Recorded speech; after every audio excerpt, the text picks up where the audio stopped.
Hey everyone, welcome to Stuff I Never Learned from the Schoolbook. I am Tom Springer. And if you are a repeat offender here, welcome back, everybody. If you're a first timer, welcome to the show. My name is Tom Springer, and I am the host of Stuff I Never Learned from the Schoolbook. I have on, I'm not even running into it. Hold on. Let me refocus because I'm so out of sync right now because I've been traveling so much. 7 p.m. Central, 8 p.m. Eastern, 6 p.m. Mountain, 5 p.m. Pacific, 2 p.m. out in Hawaii, 6 a.m. tomorrow out in Indonesia, and anywhere between 9 and noon out in Australia. Welcome, everybody, to the show. Okay, I'm kind of reset. We're good there. I'm not taking any time up on this one. You'll get to know who I am if you're first time here. But it seems like everybody in the world is excited to see my guest again, which is fantastic. But just remember, you asked for her, so I'm just going to throw her. I just lost her. I can see at the bottom. She and I, every single time, we have a tendency to break the internet. So until I see her picture come back up, I'm not bringing Kelli on. I have my Shungite. I don't know what she has hers. So I know she's using her phone today, so we'll see what happens. But I'm not bringing her on. So how's everyone doing today? Stuart, what's going on, brother? How you doing? Uilani Kuile, good morning or good afternoon or good evening, whatever it is. Hi. Kathy, hello. Miss Christy, hello. How is everyone doing? Nikki has not chimed in yet, but that's because she is on her way back from her appointment, so she will be here shortly. How was everyone's nice, wonderful, long weekend? Hi, Wendy. How are you? So how was everyone's nice, well, I say long weekend because I did a lot. So that's just going to be how it is. So hi, Rosie. Hi, Wendy. Hi, Christy. How are you? I would love to have Kelli say hi back to you all, but she seemed to disappear for a second because, yes, this will be her third time on my show, and every single time we break the internet when we start.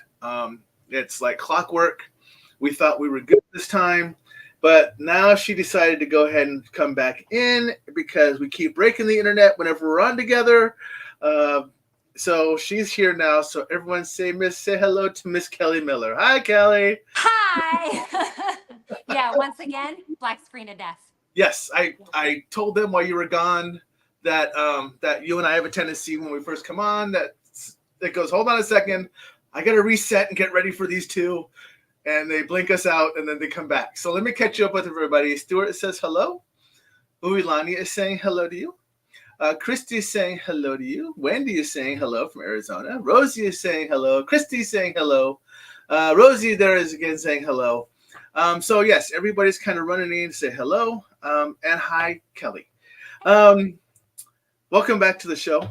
I know that I have. Thanks for having me back. I know that I have very many people who are very anxious to talk to you again because all I heard was, you have Kelli coming on your show. Wait, you have Kelli coming on your show. Hey, did you know that you have Kelli coming on? Do you know what? I know that I have you coming on my show. But I'm also very, very happy to have you on my show. And Miss Kathy says hello to Kelli as well. This can go on forever, so I'll just let this go as we go. Do me a favor, because we do have some newbies on here. And please reintroduce yourself and let everybody know who you are and a little bit about how you came into your abilities and what you do. How I came. Okay, so I am a psychic medium. I recently retired from doing individual readings. I was doing individual readings full time for the last 10 years here in Nebraska. So I decided to kind of put a pause on that because I felt like it was getting really repetitive for me and it wasn't a challenge anymore. And I know people would love to be in that position, but I was getting bored. So I decided to kind of retire on that a little bit. So as a result, right now I'm teaching now full time because when I went through this, I didn't feel like I didn't really have a good teacher. And so this is an opportunity for me to finally teach. So now I'm teaching psychic abilities through a program that I wrote called Enlightenment Academy. And so how this kind of got started from me is a funny, weird story. I was actually drunk at a party. So I was having a couple drinks and there was a guy at a party and he kept talking about how his dad has been gone for a long time. And I just kept drinking thinking, okay, my dad's been gone a long time too. he kept talking, I kept drinking. And finally I turned around and I said, I don't know why you're so upset. Your dad's right behind you. He's got rainbow suspenders, a black and white label beer, and he's smoking a cigarette. And I was like, he was the life of the party then. He's still the life of the party now.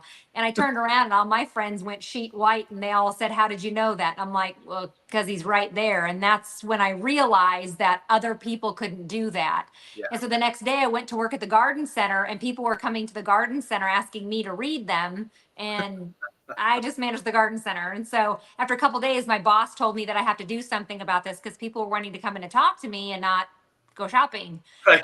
And so at the time I was a single mom, I lived in a trailer.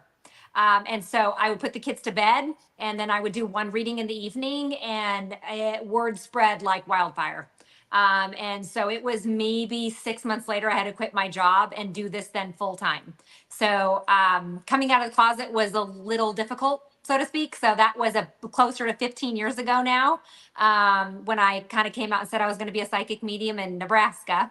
Right. So yeah, that was fun. But at the same time, I knew that, like I said, up to that point, I didn't think I was so abnormal. So now I realize that I do see things different, hear things differently, and my outlook is completely different than most. So, yes. Yeah. But, So in great. a nutshell, that's about it. But I do have to say that I'm kind of surprised that you decided to come out and do your mediumship with as shy and as quiet as you are.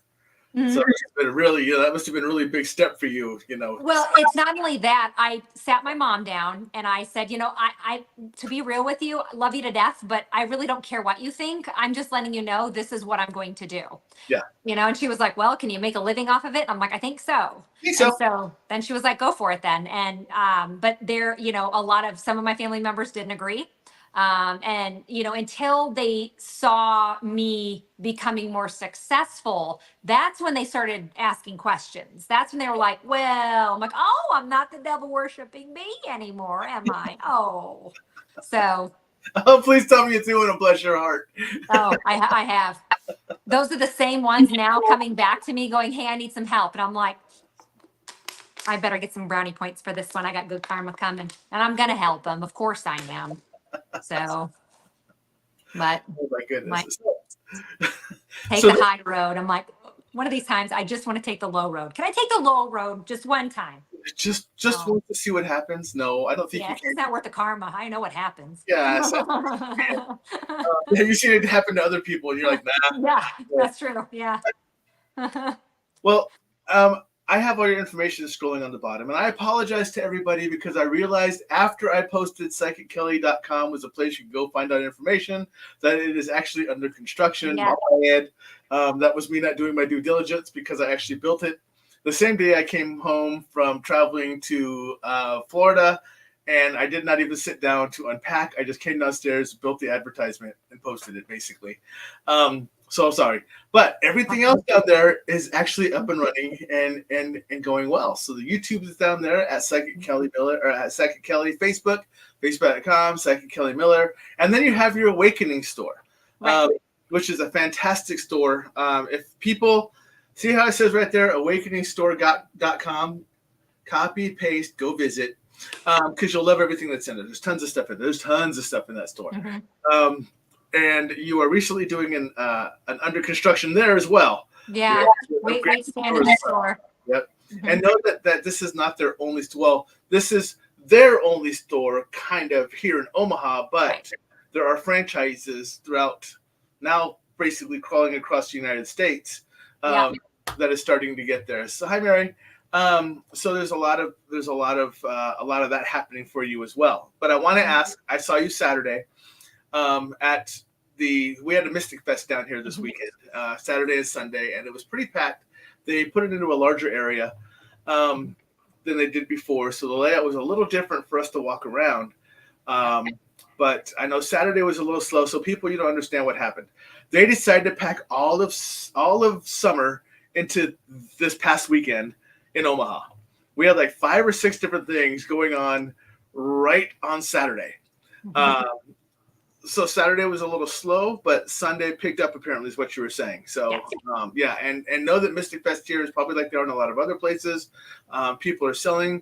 There's vendors that are selling stuff. There's psychics and mediums that are out there. There's people that are selling their wares. There's people that are doing all kinds of different things. And you were out there, and you're kind of a staple out there. And I think it's funny how many times we go there and how many people walk by and they don't buy anything. They just want to say hi to you. Yeah. It's pretty funny to watch that.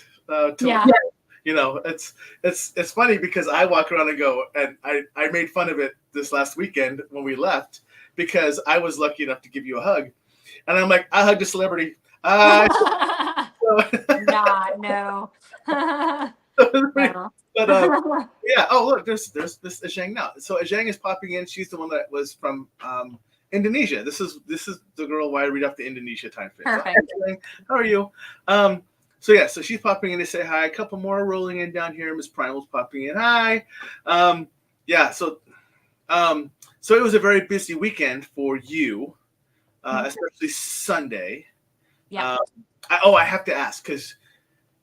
Oh, actually, you guys might have been done by the time that started because you guys it closed down at 6 o'clock on Saturday. I was wondering if you could hear.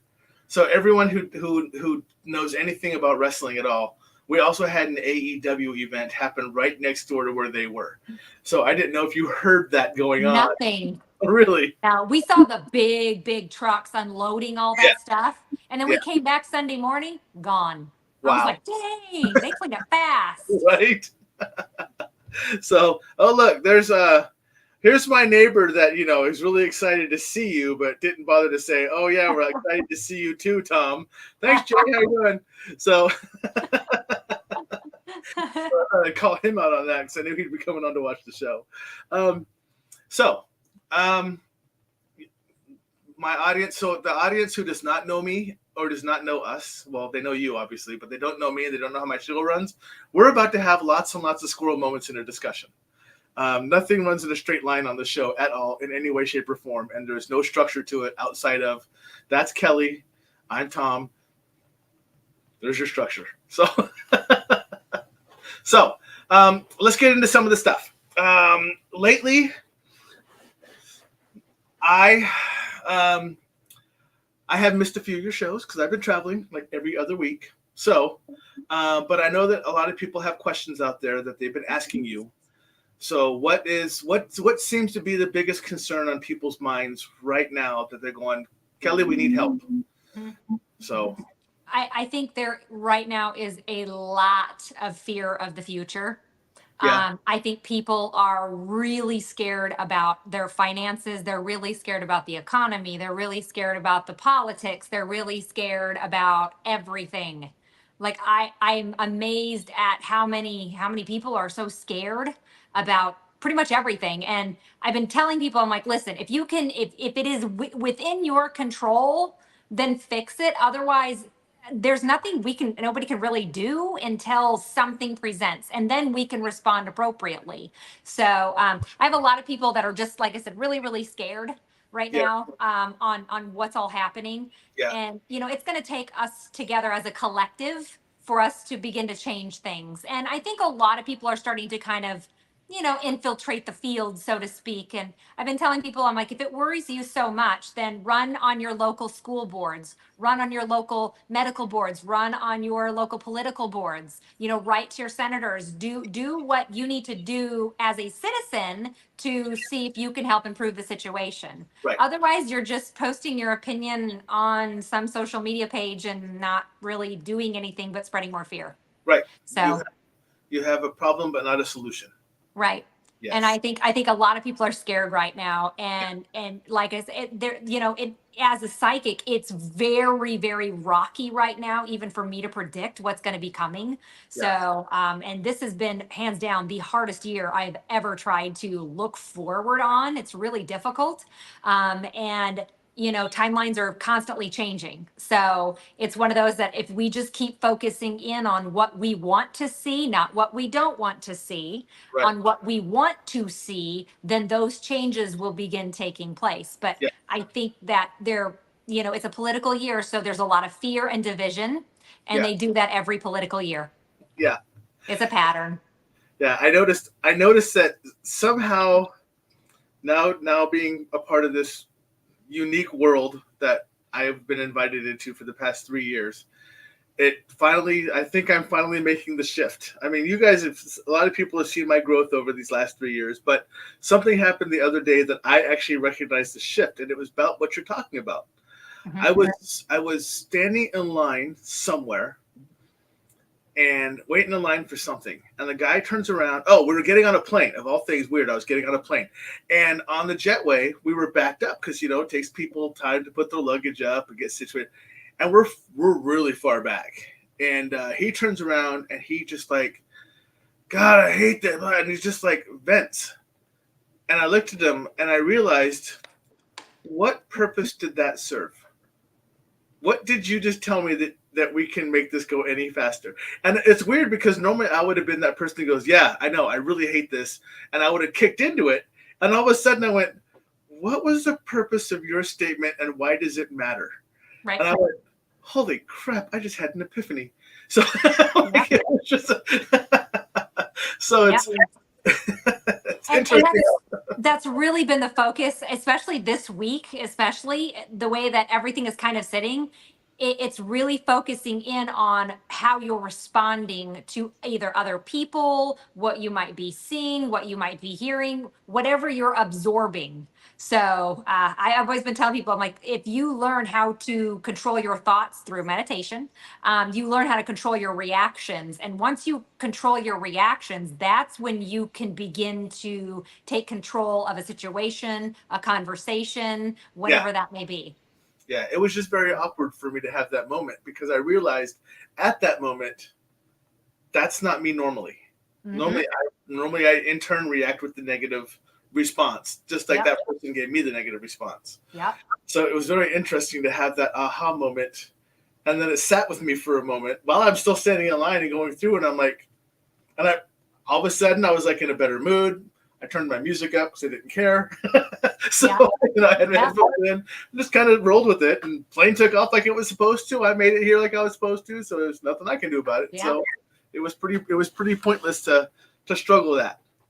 So Yeah. what about some of the, again, these aren't things we can control, but some of the big things that people are going to stress about. You talk about it's a political year, and I really don't talk politics on here too much, but we also have things that are happening like we're trying to see things like, oh, by now they expected that we would have had 7 different iterations of a reduction in interest rates. Nothing's happened.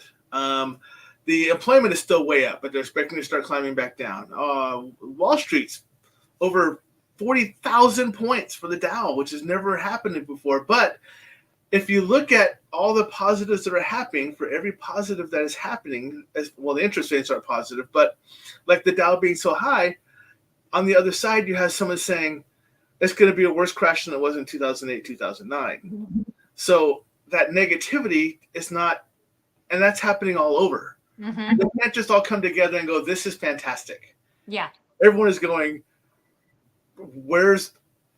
I'm waiting for the meteor, type of thing. So, and it's really interesting to sit back and kind of listen to that because it does change the energy. And I've never focused on I've never focused on, I can feel the energy of individuals, but I've never focused on the energy of the positive and negative outside of the people, and like basically what it does to the static in the air or to the energy in the air. And it really does. I'm really shocked by how much I'm picking up on that and how, but this is all stuff that after a while, it's stuff that I've heard you talk about in the past. Mm-hmm. And it's surprisingly, I'm not saying this to be in a mean way, but I really only listen to you through Nikki. Mm-hmm. Unless I can catch you, because normally I'm running out to work. Yeah. So the only time I get to catch you is either on a rerun or a playback or something else, and it's normally when Nikki's listening to you. But I'm surprised at how much I actually listen to you in a subconscious way because I remember all the things you say. Yeah. I'm like, and I'll be sitting there like, Kelli just talked about that. I'm like, wait, why do I know that Kelli just talked about that? Yeah. And it's kind of funny, but it's so true that it's the same thing that you talk about is, hey, your shift is wrong. Mm-hmm. You're focusing on the wrong things. It's just as simple, and I know it sounds simple, but it's just a perspective change. That's it. Right. It's my job to help you see things from a spiritual perspective and not a human one, because a human one hurts. Right. It's disappointing. But if you see it from a spiritual perspective, as far as, well, yeah, you do control your thoughts and you do control the way that you respond or react. And if you begin to respond and react differently. So I used to get pissy quick, like Yeah. really like pissy quick. And anymore, I've just learned to take a breath first. And that has saved me so much. Yeah. That just taking that breath first and going, okay, is this going to matter in 5 years? Yes. Is this worth getting mad over? So now I'm like, I'm going to pick my battles. Yeah. But a lot of the times those battles go back to me. They all go back to, well, why am I feeling like, why do I need attention? Why do I need validation? Where is that coming from? Or, why am I getting so angry? Well, I'm trying to control a situation that I'm not in control of, and I got to let it go. Right. So, Yeah. it's all about, it always goes back to self though. Every time it goes back to self. Right. Yeah. Because every person looks at it differently. I mean, and unfortunately, some people can only see it as a negative. Yeah. Something that's out of their control that they shouldn't even worry about, but they look at it as a negative. Yeah. And Yeah, and it's funny how small of how fine of a line that is to go from out of my control, not going to care, to I want to complain about it and just make it a negative thing. Right. And it's so simple and it's so small, but it's so huge in the picture. Mm-hmm. And it's and Rosie's, she's saying, I've heard people talking about the same and say for every positive there's a negative. Why? Yeah. Why does it have to be a negative for every positive? Because we're on Earth, and Earth has polarity. Because how are you supposed to learn if you don't have polarity? Yeah, I've always heard you don't know that there's a right unless you know there's a wrong. If everyone did it right, you wouldn't know any different. It's true. I mean, how do you appreciate true unconditional love if you've never been in a conditional love situation? Like you don't appreciate true unconditional love when it hits you, because it's going to feel awkward because you haven't healed from that yet. So yeah. And speaking of that, that's interesting, because this is another thing I'm recognizing with some people too. Exactly the topic you're talking about is unconditional versus a controlled, I would say, type of love, because they don't know how to act, and they think that something's wrong in an unconditional type of love thing. They're like, what is going on? What is wrong? And a lot of people, it affects them so bad that they bail out of their unconditional love status. They do. They run from it because they don't know how to accept it. They're like, this is not right. I'm not being berated. I'm not being, or anything else. And this is, they're not focusing just on themselves. They're actually focusing on me, and I don't know how to take this. Yeah. And so they run from it. They're scared about it, and they run from it, and they don't know how to. Yeah. This isn't right. I've never been in one of these. This can't be true. And then I think a lot of people bail because they're afraid it's going to end before they get too far into it, and they just don't trust it. Right. So they end it before it can become, permanent. Right. Yeah. Exactly. Yeah. So, yeah. And I will tell you, a lot of times when you get into a wonderfully unconditional love type of soulmate relationship, you don't sit there and you blame the other person. Right. You start putting the finger at yourself and go, oh my gosh, I didn't mean to hurt you. I'm so sorry. Right. Like, I misspoke. I'm sorry. I didn't mean to do that. Whereas in a conditional love situation, you're like, well, if you would have done this, then I would have reacted this way. Or if you would have done this, it would have made me feel better. Absolutely. So that's the big difference. Yeah. Yeah. And Wendy says, it's my lesson right now to look at the gratitude in my life. It's my greatest change once I shift completely. True. Uh-oh, I lost her again. See, this is what happens when we start going deep. We end up breaking stuff. This is the life of Kelli and I when we're together. Luckily, when we were live and we were together at Mystic Fest, she didn't blink out like this. She was actually still there the whole time.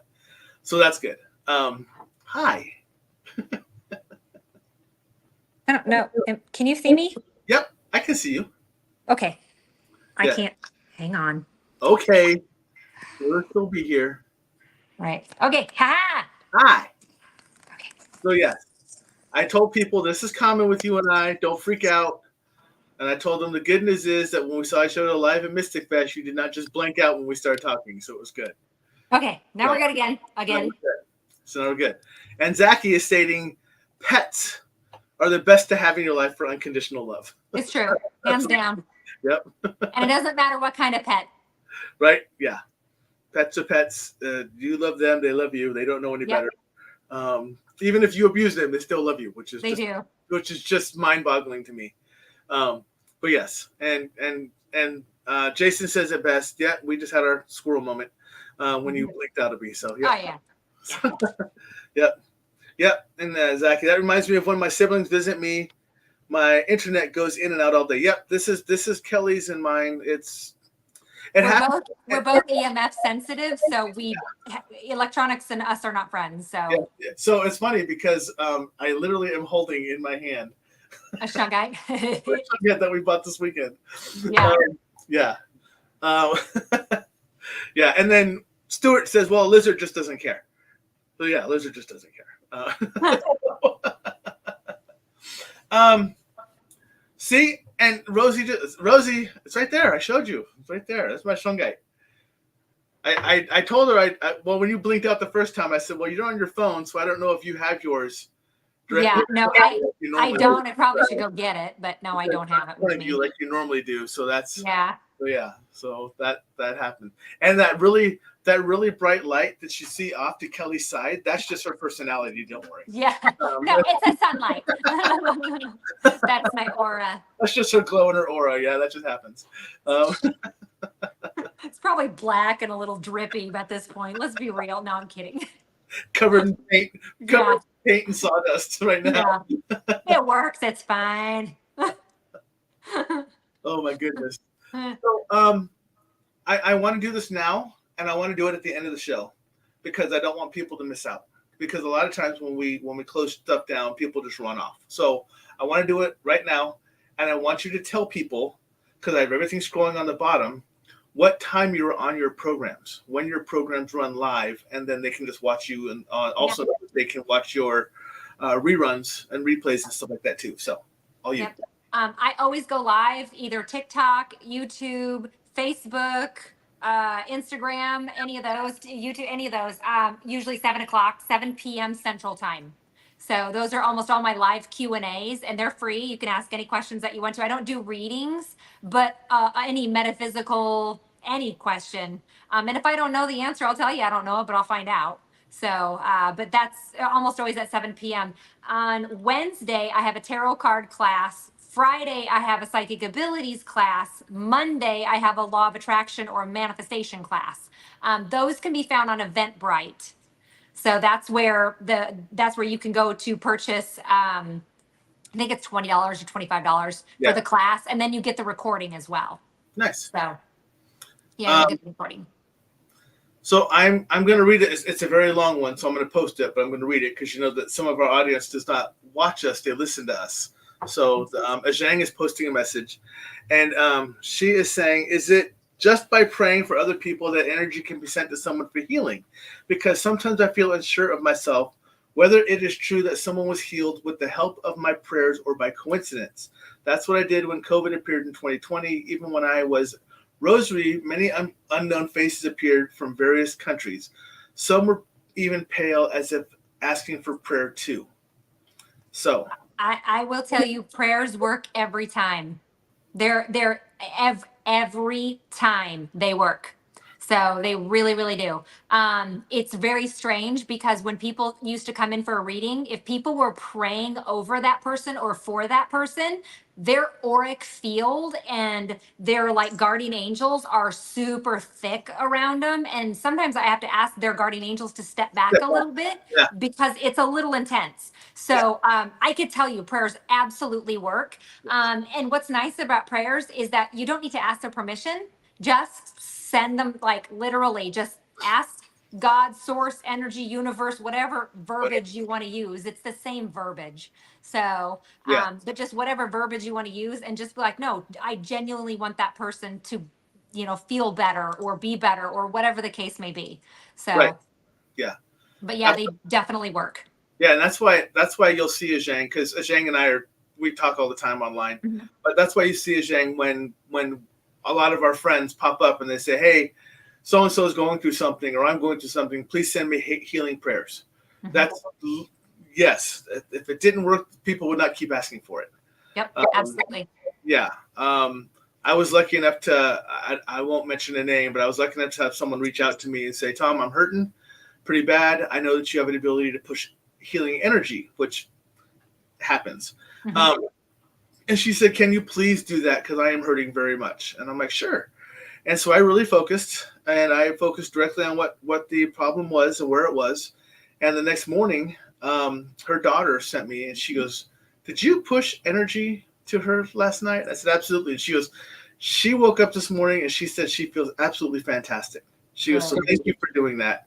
So yes, I mean, pushing healing energy, sending healing prayers, any of that, as long as you trust and believe in what you're doing. Yeah. It's You it's know, it's your intention. I know that when I learned Reiki probably 20 years ago, my instructor was like, "Well, you need to have permission to send them healing energy," and I'm like, "No, you don't." yeah, No, I said as long as my intention is truly to help them heal, it yeah, is no different than a prayer. So yep, I'm like, that doesn't make any sense to me that if I want to send somebody some healing vibes, I have to ask permission. I'm like, no, I don't. I right, can just set, and if you get it, great. And if you don't, cool. So I'm yeah, still gonna send it to you anyway. right, yeah. So And Rosie says every morning I ask Archangel Michael for protection for my family. Yeah, and there's and I very much follow up with Archangel Michael, Raphael, a lot of the different ones, Uriel, stuff like that. But mine are very. I know you can just pray to angels, but sometimes I just pray to a certain one because I want the focus of my manifestation based off of what that strength is from that angel to really be understood. I really need this right now. Because I can do a general prayer and a general just energy push to people, and that's fine. But if I'm focusing on something, I may reach out to saying, Archangel Michael, you need to reach out because this is very much in protection. This really needs to be healed. So I really need to reach out and have you focus your energy. So it's not just a prayer to me; it's also the person or the angel I'm praying to. That and I'm telling you, Kelly can tell you just as easily as I can. Shit works. Oh look, a missing person has been found. Nikki, hi everyone. I'm finally home from my appointment, but I've been listening. Good to see everyone on here. So yes, and Jason says it does make a difference. And then and Nikki said it's interesting because I've been told that you have to get permission to send Reiki healing to a no. person. I mean, technically, in the practice of UCI Reiki mastership, yes, technically, the way that they taught it old school, you should, because back in the day, people were unenlightened. And if you did send somebody energy, it could accidentally trip them into a spiritual awakening. So, yes, I can understand why that was put in place a long time ago, but we can speed it up now. A lot of people are enlightened, so you can send them energy, and you can send unenlightened ones too. Because what's the worst that can happen? They're going to go through a spiritual awakening. They probably need to. Yeah, So yeah, yeah. exactly. Mhm.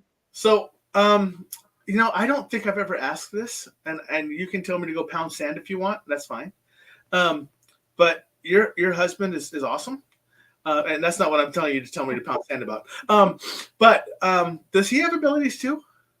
Um, babe, do you come here for a second? Let me ask him. Okay. And while you're doing that, I'm going to answer a couple of people because Okay. so Nikki, Zaki's saying hello to you, but because you're on different things, they I don't know who can see what. Okay. Yes, Rosie says don't want to awaken anyone. Hey, what's going on?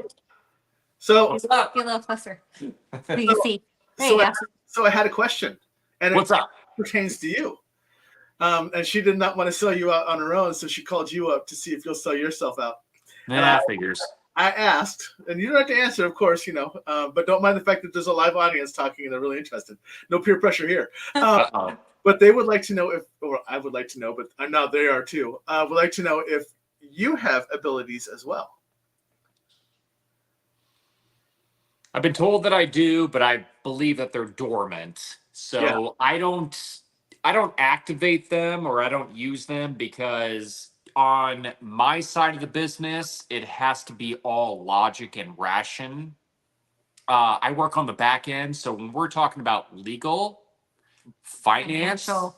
Yeah. operations, safety pillars, manuals, you can't really use a lot of intuition with that because, again, it's black and white.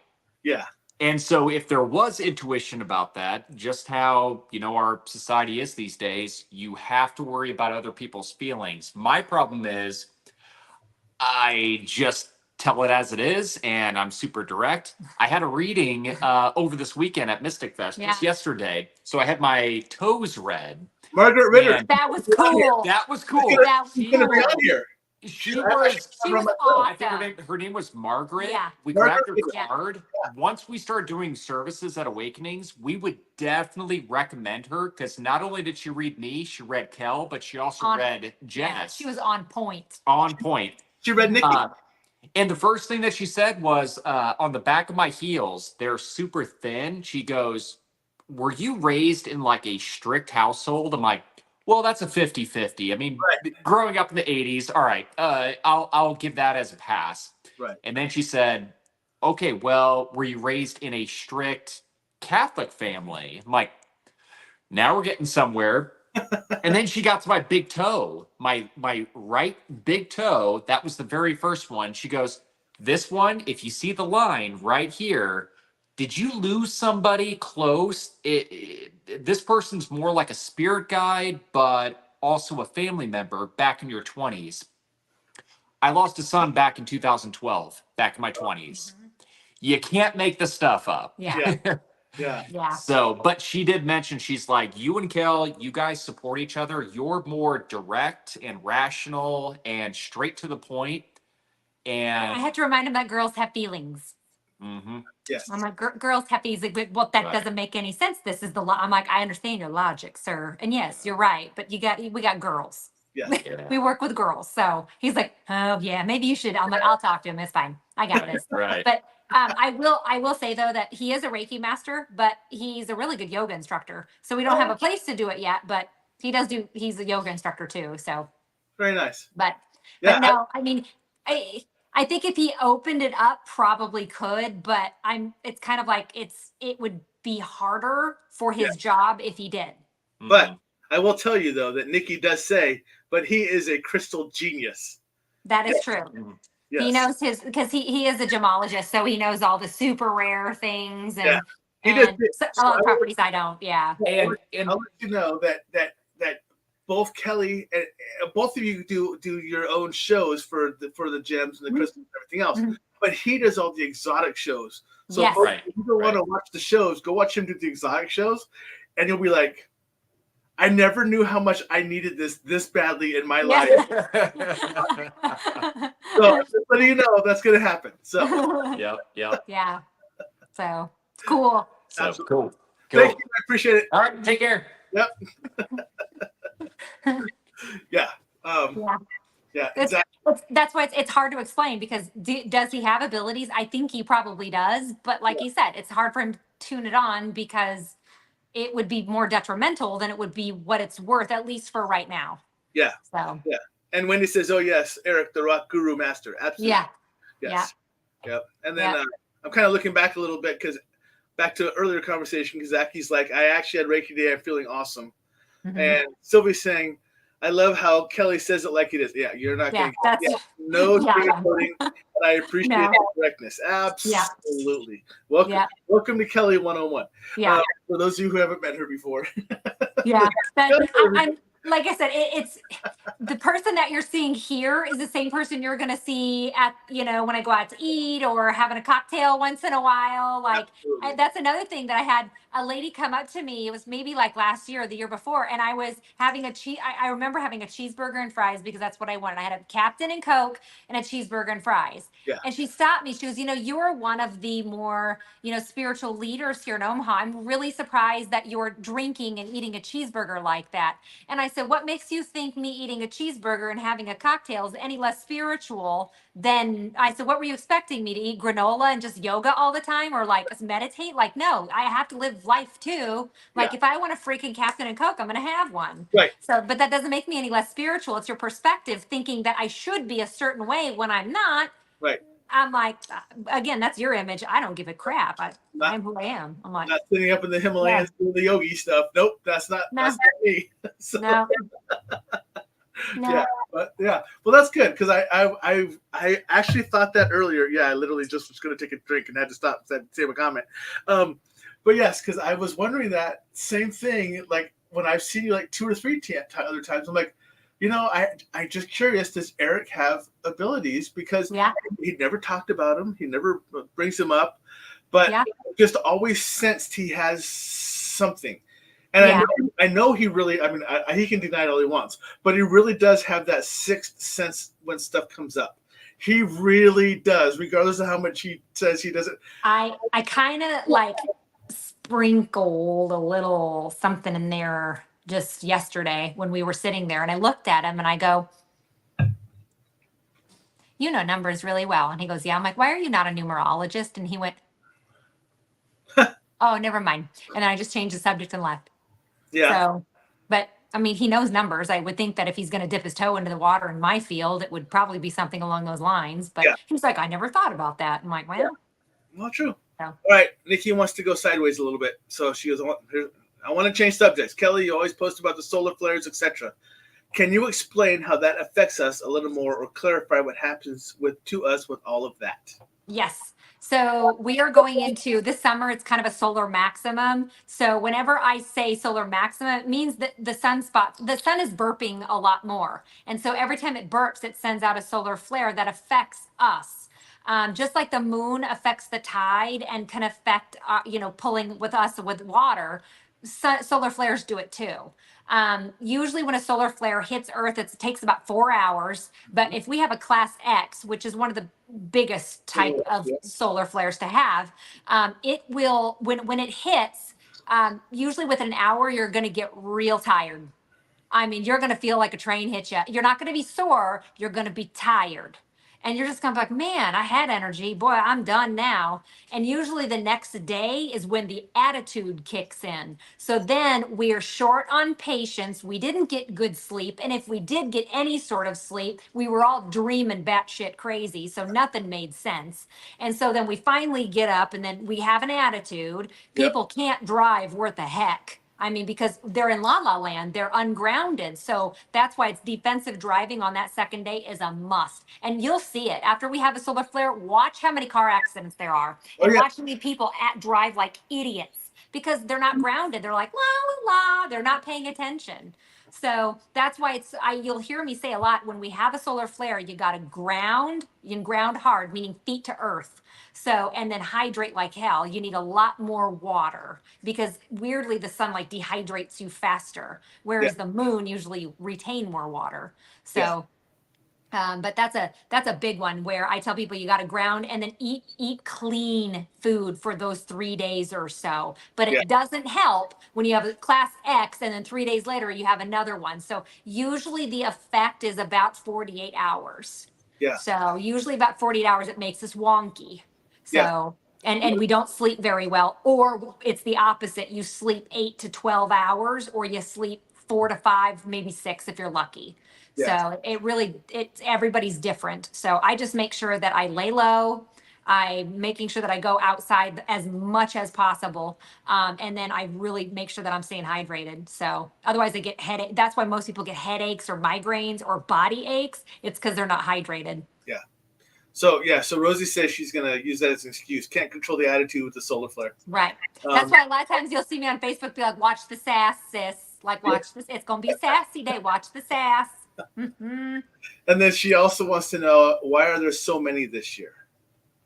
Because we go into solar maximums and minimums. Yep. So there's the sun cycles just like the moon kind of cycles too. So we have macro moons and micro moons, and the sun does it too. And we're just this year, next year, it's going to be a little feisty. So You know, somebody was asking me though that if the world were to come to an end, what would be my guess? And my guess was solar flare. Yeah. So we watch. So that is something that, working in the government like I do, we very much keep track of solar flares. And it's everyone thinks it's very scientific when we do this. It's not. Well, a lot of it is, because we know that it's going to break a lot of our shit around the world. Internet, EMF bumps, everything else is going to happen. So you're going to expect stuff to happen like when Kelly's on a program. So I guess I just call Kelly her own little solar flare. But we watch it as well, because as much as people don't believe it, the government really does pay attention to attitude adjustments, spirituality side as well. Government actually has places that focus on stuff like this. So you will understand. Hang on one second. Yep. Stephen came home. Okay, someone came home. On a podcast. Dude, hey, hang on. My dogs are barking. No problem.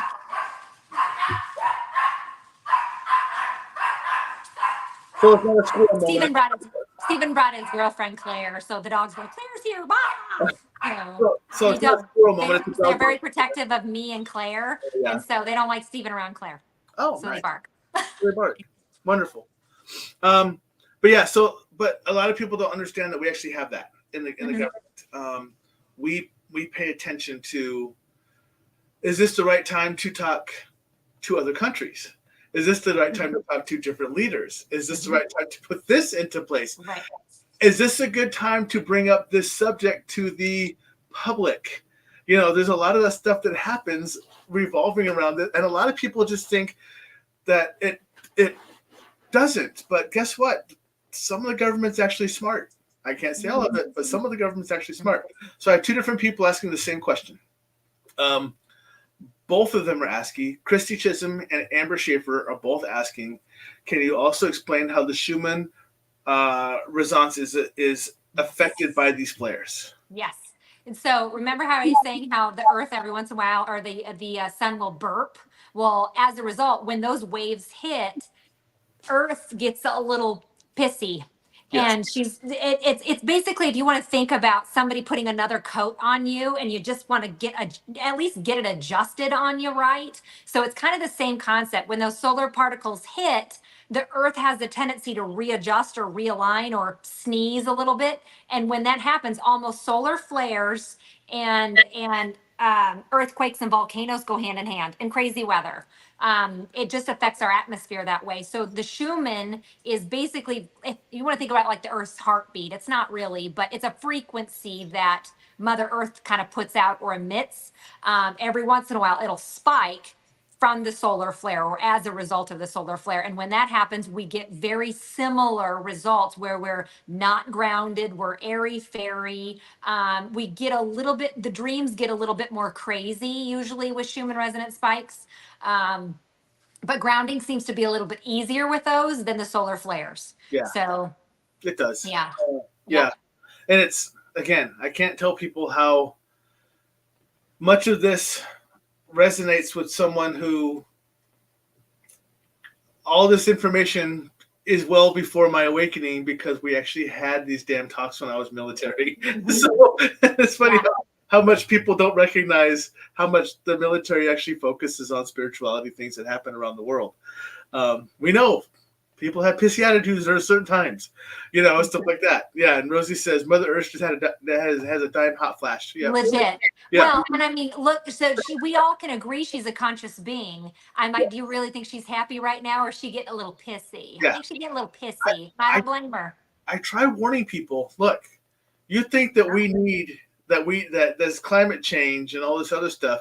When she's ready to take it back, she's gonna be like, all right, look. Game on, bitches. Yeah, if she flexes, we're in trouble. So yeah. That's I'm like, but that's where we really need to look to our Native Americans and look at how they bonded with Earth and how they respect it and what they do. Yeah. So I think it's getting, I think a lot more of us in the spiritual community are becoming more earthy. Yeah. We're growing our own food. We're wanting to be outside more. We're wanting to hang out in nature a little bit more. So, that's just kind of going back to the roots. Yeah, and I try to enlighten people as much as I can. Well, I can't say as much as I can because sometimes I'm just lazy. Self-proclaimed though. But I do tell people, look, this did not happen because of climate change. This happened because you're going down the wrong path, and she's going to reset your ass. That tsunami, that's her saying, I'm warning you now, you need to stop doing that. The rising heat temperatures, this is not because of our global warming carbon dioxide in the air. No, this is her going, look, y'all doing shit wrong. I will go ahead and regulate, and you're going to hate it when I make everything freeze again. So, Right. And that's so it's what happens. Yeah. Yeah. It's no different. That's what bodies do. If your body is catching viral illness, your body's temperature raises to try to kill the illness. Earth's going to do it too. She's a self-regulating mechanism. So like I said, she's getting a little pissy, and I don't blame her. I don't think I would want aluminum being sprayed in my, in my skies and everything else. So I'm like, I don't blame her. Yep. I want to throw this up there because some people don't know who you are, but I want to read something that someone who has been with you says about you. So Wendy says, I've been on 2 of her retreats to date in her Enlightenment Academy. You can actually feel Kelli's energy when you are near her or hear her voice. Pretty cool way to do your chores with a smile. Her voice shifts your frequency way up. Now, this is true because Nikki and I discussed this, and we've talked to you about it, and people that watch you, if they pay attention, they notice that when you are, let's say on my show, for instance, if they watch your hand move, it seems to trail. It seems to have a contrail when it happens because your vibration is so high. It literally is like your vibration is following your movements. And it happens. So when I used to do live audience readings, I could do a live audience reading with, say, 300 people in the room, and it would never fail. 10 people out of those 300 will come to me, and they're just kind of shocked, and they're like, I can see color behind you when you're walking. I'm like, oh, that's just my aura. And they're like, but I can see it. I'm like, okay, but I can't see my own aura. I don't know. So it's amazing to hear other people can see it. Yeah. And I'm clairvoyant, but you'd think I would see it, but I don't see it. All I know is that when I really tap in, it makes people sometimes almost physically sick. So I have to be kind of careful with that, because if they're not enlightened, my energy, we don't mix. So mine does that. Apparently, because when I have a very high frequency. When you go up, apparently it disrupts other people and their abilities, and it gives them headaches, and they're like, I can't be around you because you're disrupting into my field. Yep. And I'm like, I apologize, I'm not meaning to, but I apologize. That's just what happens. And yes, earlier, just so you are aware, you did have a gold aura surrounding you. When almost you were, always, and it was funny because I saw it and I was like, oh, her gold aura is up. And it was pretty funny because I saw it, and then I saw it resonate, and then that's when I mentioned the light to the side of you. Yeah. But that's what it was, is because I actually saw your aura kick on. So, and it's funny because someone asked, how do you read an aura? Chelsea's asking, how do you read an aura? Now, it's easy. Easier than you think. It really is. Someone asked me, can you read auras? And the funniest thing was my spirit guide, one of them, decided to kick it and go, yep, watch this.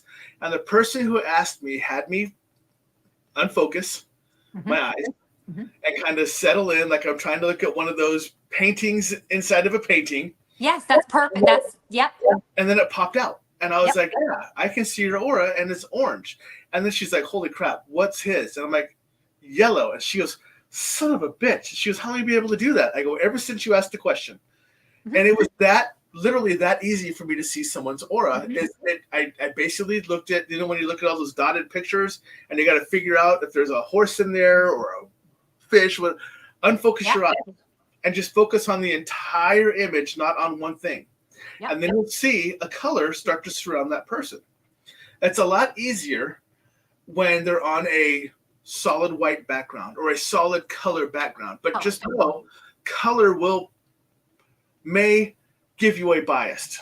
So like she has a very dark background, so you would think, oh well, Tom guessed gold because no, I know hers. I can read auras instantly now. Hers is gold.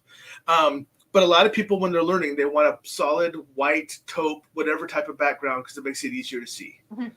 Any more 3D stuff, like you have your couches behind you and your tables and everything else, all that different dimension has a problem with letting you just see that 2D image that you're trying to see.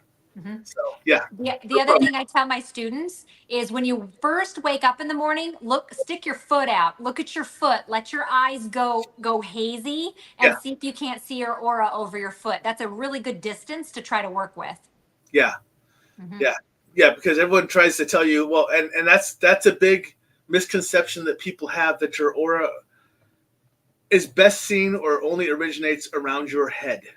False. No. I know. No. And auras change like mood rings. So yeah. You have one constant aura, which is your aura, but then the layers that you see, those change colors based off your emotions, based off your whatever you're going through right now, whatever. The other colors change, but your constant aura is your constant aura. Right.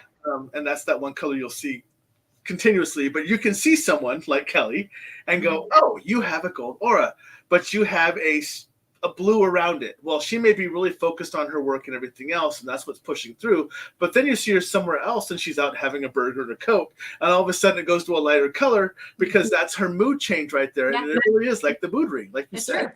That's how, yeah. So if you understand the colors and the meanings behind the colors, you know whether approach your significant other, if that's a really good time to bring up this subject or not. Yeah, that's true. That's so true.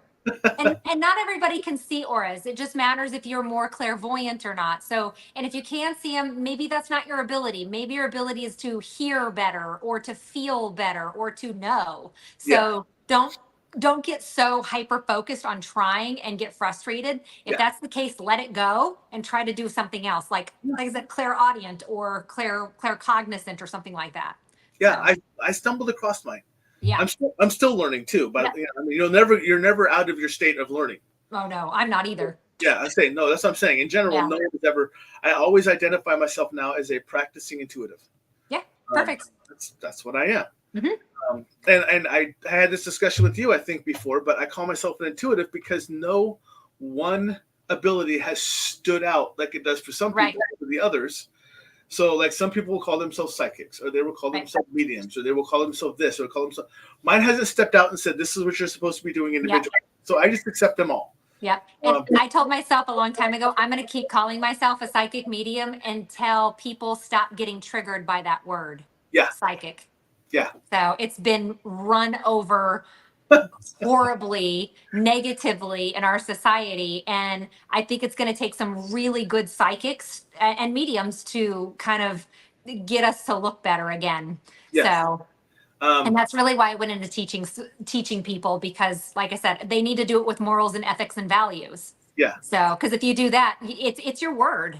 I'm like, if I say I'm going to do something, I'm going to do it. And if I'm not, I'm not. So, it sounds simple, but it just, like I said, if I screw up, I'm giving you your money back. Yeah. It's not about the money. Right. So, and it's not, and I've done it. So yeah, absolutely.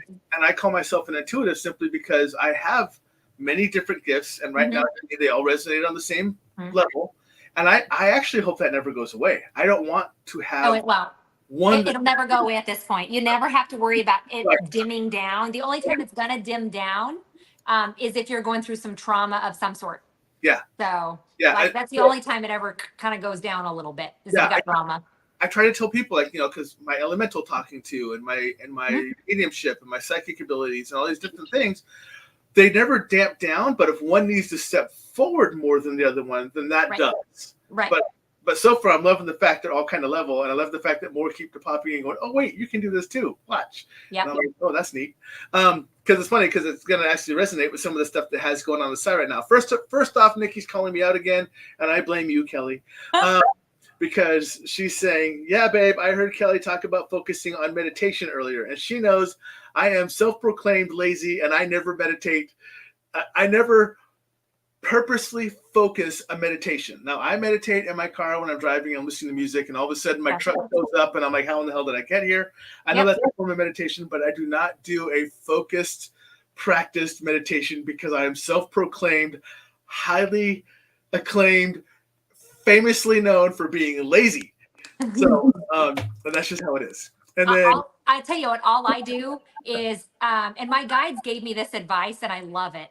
For a half hour, when I first wake up for a half hour, I don't touch my phone. I just sit with a notebook and a pencil in case I got to write something down, but I just sit. That's it. I don't do anything else. I just sit. I might have a cup of coffee, maybe watch some birds outside, but I don't get stimulated in the brain. Instead, I'm going to say my prayers. I'm just going to sit in silence. And then a half hour before I go to bed, same thing. I unplug. I'm not watching TV. I'm just sitting kind of staring, and usually I'm going to fall asleep right away. So that's why a lot of people are like, how do you fall asleep so fast? I'm like, I'm not stimulated before bed. No, so Nikki will tell you, she is amazed at, how fast I can fall asleep. She's like, oh my goodness, are you serious? You literally your head just hit the pillow. Yep. And she's jealous of it because she can't stop her mind from running. And I'm like, nope, nothing to see here. Good night. So don't get me wrong. With my ADHD, it took me a long time. And there's still some days it's really hard just because I'm on hyperdrive. Yeah. But for the most part, like I said, I can focus on, like, I know it sounds weird. I can close my eyes and I can see a purple little light. And so I'll just stare at the purple light. And before I know it, I'm out. I instantly, when I lay down, I instantly try to put myself into one astral plane. Instantly. I always try to look up into my third eye. And I always try to send out. And if I'm not going to see an astral plane, then I want to at least do a remote view into a wooded area or something else that is very calming to me. And it happens very fast because it's very instantaneous now. And I'm out. Night. Yep. See you later. But yeah, that's about how it happens. So Wendy said her favorite saying of yours is saying patience, patience, pause, and keep your patience. Changes your vibe instantly. Giggle, giggle. Yeah. Patience, patience. Yeah. Yep. So Chelsea said, awesome. I'm going to practice that for the aura reading. Fantastic. Primal is asking me if I can read her aura long distance. Absolutely, but I need an image. I can actually tell you what it is right now without an image, but I know what it is right now because I'm actually seeing you in my head, and I can actually see what your aura is right now, and I'm actually picking up on your energy as you're writing this through this messaging. So yes, I guess I can. Right now it's yellow, just so she's aware. But normally you can see it when you see a picture, but right now yours is yellow, just so you know. Nikki's saying, okay, but when it gets hazy, the object splits into two parts. Are you talking about when you're seeing aura? Oh, no. She's talking about like when you relax your eyes to look at an aura. Yeah, that's what I was thinking. Is she looking at the aura, then it splits in. So, and it does. If it splits for you, then focus in the middle. Yep. Look. Yep. Because some people it does split like that. And I say, okay, if it splits, try to refocus in the middle, but try not to force your eyes. I know that sounds strange, but let your eyes just kind of naturally go back to the center point. It still stays hazy. It's still the entire picture, but you're not on a focus, but you're just trying to look at the center of the entire picture in your haze. Yes. And Rosie says, wow, you guys are something. I've had 3 white spiders land on my arm and hand. Interesting. I don't know what the white spiders are. Do you know what the white spiders are? Her mother. Oh, okay. So there you go. And white ones are really good ones. So that means to tell me Rosie probably, and I'd be willing to bet money that she has been working on some trauma when it comes to her biological mother. Oh, well, and that means to tell me the white spiders are telling me that she's beginning to heal it, or she's absolutely healed it now. Now that she's seen it from that different perspective, it's probably healed, or it's very well on its way. Real close. Beautiful. Zachy says aura photography is cool and chakra readings. Yeah.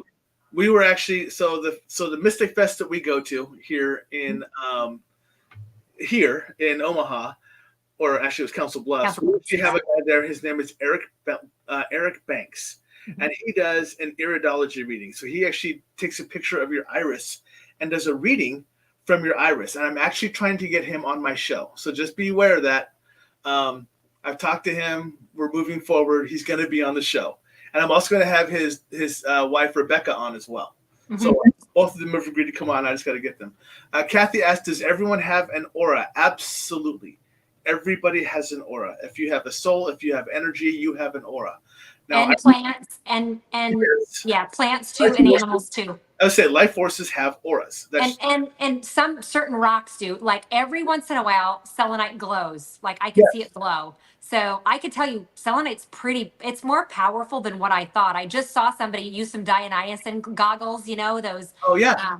They were using Dionysian goggles to see if they could look at the different crystals to see if they actually emitted energy, and selenite glowed. Yeah. And so did some of the organite too. So it's good to know the organite pyramids work No, really organite well did, as yeah. well.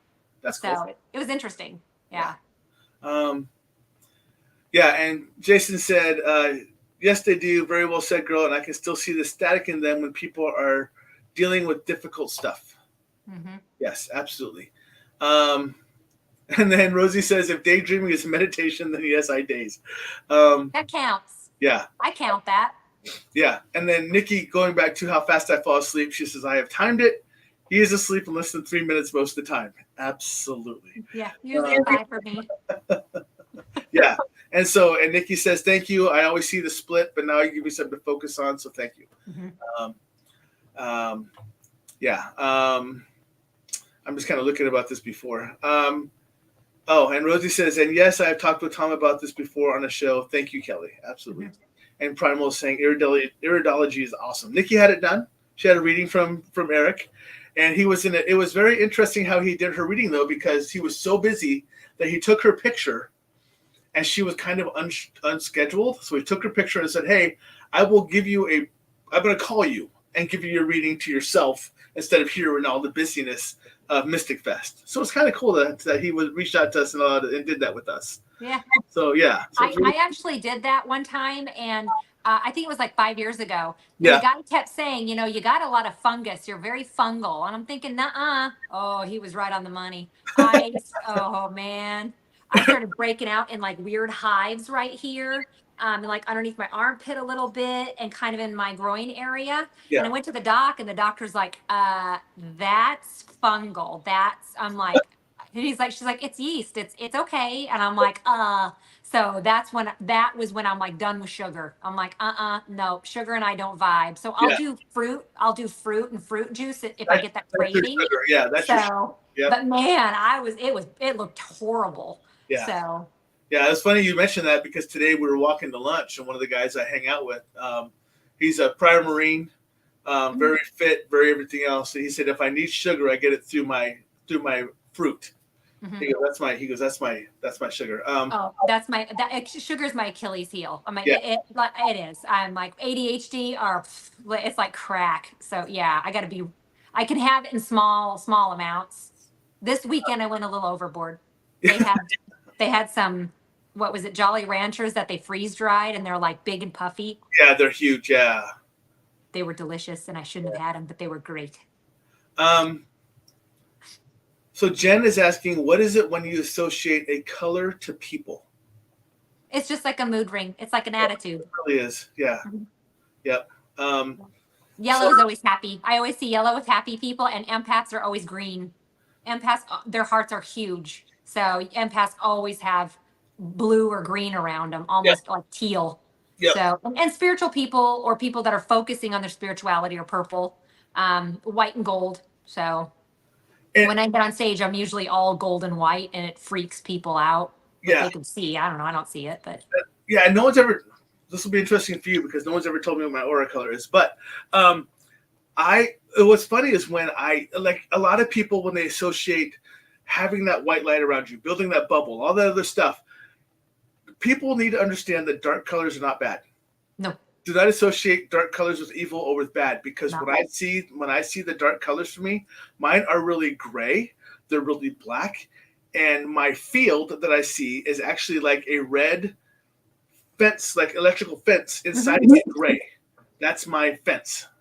So don't think that dark colors mean it's bad for you. No. Dark colors have a very positive energy as well. Sometimes they're a very protective energy. You're hiding something, but that's on purpose because you're trying to block. Right. So don't think that dark necessarily means evil or bad. So, I will tell you, if somebody is actively saying the Lord's Prayer, or they are asking for protection, their aura is usually black or gray. So that's why I'm like, I never associate that with bad. Now, if I see somebody have like what looks like a strobe light behind them, then I know that they're going to be crossing over pretty soon. That's not their aura. That's something. That's telling me something. They're getting ready to go home. That's an energy, that's an energy enlightenment, basically. It's different. Yeah, it's different. Yeah, they're getting ready to transition. So, but yeah, usually just because, like I said, it's same with spirit. Just because it's gray, dark, and gritty doesn't mean it's evil or demonic. It doesn't. Right. So, and I mentioned that because Mary asked, why would a person's aura have dark places? That's really what it is. It's not bad. It's not negative. Yeah, they're protecting themselves. Yeah. So. Yeah. And then there's other people that you meet that they don't have a very bright aura at all. It's very dense. It's very, very tight to their body. Those people are usually very unenlightened and have the tendency to be pessimistic naturally. Yeah.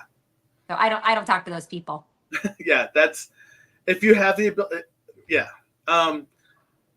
You'll see it when you start to learn looking at it. When people start to focus on auras, you'll be like, you'll just notice it's like almost like a wall. It's not a color. It's just more like a wall. And that's the best way. And for me, it almost feels like, you know how two magnets repel each other? That's what it feels like to me. It's like I can't even get near this person because something is telling me I can't, or I almost feel like I try, but there's resistance there. Yeah. And I've learned if it's resistant, I'm out. Like it's telling me that's not what I'm supposed to be doing or where I'm supposed to be at. Yeah. It's a resistance. Yeah. I'm going to answer a couple of these questions, and I got more that are coming down, but there's a couple thrown in here. Like Wendy's asking me, Tom, any guidance on the spiritual path, the lazy way? I struggle getting myself going as I'm healing and would love to hear how you navigate your awakening growth. Much appreciated. So I will let you know that I was told, and it completely resonates with me, that I do not need to meditate or to focus too much on my abilities, because if I'm supposed to have them, they will be there. They will show up. They are mine. And a lot of the reasoning that mine have come in so strong and so fast, I tell people it's like drinking from a fire hose, is because I have been doing them over numerous lifetimes. So they are second nature to me. I do not take 10, 15 minutes to open and close. Mine are immediate. The information I have that comes into my head, my spirit guides are going, you know this, stop thinking with your mind and just start talking. You know what you're talking about. And that's my lazy way. It really is, because I'm trusting that I am correct. Right. And I think that's a weird little facade in our spiritual community, is that, well, it's no different. Do I have to meditate before I get on stage? No. No. I do it just to make sure that my lines are clear and that we're all hearing, seeing, feeling, we're all good. Right. But like I said, don't think that I'm, for the most part, I try to meditate every day, but like I said, no, not necessarily. I think a lot of people are stuck on rituals, that they have to do certain rituals to get themselves, going for psychic or mediumship. And I'm like, no, you don't. It's just a ritual. Yeah. But if that's what you need to make you feel better or to feel tapped in, so be it. If that's your trigger. But if the trigger jumpstarts you, then but I don't. That's why I don't either. That's why I say I'm lazy about it, because I don't need to do it. It's just there. Rosie is asking also, and you're going to be a perfect example of why this comes up. Rosie asked, Tom, how did the name of your show come up? Why have I never asked before? So my name of my show is Stuff I Never Learned from a Schoolbook. 3 years ago, I had my awakening in a very random location when I was on an investigation. When I left that investigation, there weren't too many people who could reach out, that I could reach out to say, hey, I have just had this awakening. I have all these abilities. What do I do with them? I had one person step up, and she tried to be my mentor, and she is still the only person I've ever called my mentor. But she even told me, and she's a shaman from Canada, a fantastic Lakota woman, and she's been on my show, And she said, Tom, I'm going to give you as much advice as I can, but unfortunately, you already know more than most other people do because you are so high vibration that I can't help you too much. You're kind of just going to have to figure it out on your own. So, Stuff I Never Learned came from a school book came about because I knew there were others like me out there, and we had no one else to turn to. So I decided to build this paranormal site where all of us can come and talk and invite people like Kelli and other people who had abilities and knew what they were doing to talk to us and help guide us through it, because this isn't stuff we were ever taught in the school book. So that's how the name came about. Was I did not have a place to turn. Other people I knew did not have a place to turn. But now it's kind of different because now not only is Kelli on my show as a psychic and a medium, but I also have cryptids. I have ufologists. I have people who have been abducted. We talk about, Kelli and I can go days and days and days about multidimensional and parallel dimensional type stuff and everything else. Absolutely, yeah. So it came up because the stuff that you'll never learn in a school book, but all of us have this attachment to, and we need to know. I built this so others know they're not alone. They have a site that they can come to ask questions to. They can find information out. And this is why my first question, nothing is canned here, except for my very first question. What do you do and how did you come about your abilities? Because I want everybody to understand that everybody had a different starting point. Mm-hmm. So that's how this came about. That's how the name of the show came about. So I hope that helps. And now back to you. Amber is asking, what's your thoughts on diet soda? I thought about giving up. Should I quit this lovely habit? I would tell you, you know what? If you're going to drink a pop, drink a real pop. Don't drink a diet one. The diet one will actually do more damage than good. So, and everybody's always worried about the sugar. I'm like, you're drinking more chemicals than the sugar. Yeah. So it's the chemicals in that you really, I mean, I find it ironic how they're always saying like aspartame will kill rats, but you know, in small doses, it's fine for humans. I'm like, same with fluoride. I'm like, well, there's a reason why they keep putting the poison in our food and water. Yeah, there's a reason how come it lasts so long now because of all the chemicals they put in it. Rosie, you are so out of luck on this one. Rosie is asking, how do you stop being an empath? You can't. Right. other than understanding that, yes, you have lessons to learn, so do they. And be careful not to interfere with the lesson that they need to learn by rescuing them off the tracks. Yeah. Like I said, that's where you're going to find out that your fingers get bit when you're truly trying to help somebody with the best intent and your fingers get bit off and they go ahead and do it anyway. And you're like, I was trying to help you prevent that. And then there was one time that my guide said, I mean, blatantly, they're like, well, what makes you think that you were helping? Maybe you were obscuring them from learning a lesson that they needed to learn or that they signed up for. And I'm like, oh, I never thought about it that way. Right. I'm like, I'm doing it to help everybody. They're like, don't help them unless maybe they ask. And I'm like, okay, or it's unexpected. Right. So meaning that I'm going to help grandpa cross the street. I'm not going to just watch him, you know? So dodge traffic like Roger. Yeah. Yeah. But the best thing I can tell you is, again, look at things from a spiritual perspective, not a human one. So yes, be there for them. Yes, support them. Absolutely. But don't let your heart bleed for them if they're not willing to improve themselves, fix themselves, or move forward with a situation. Absolutely. So you can only do a pity party so long.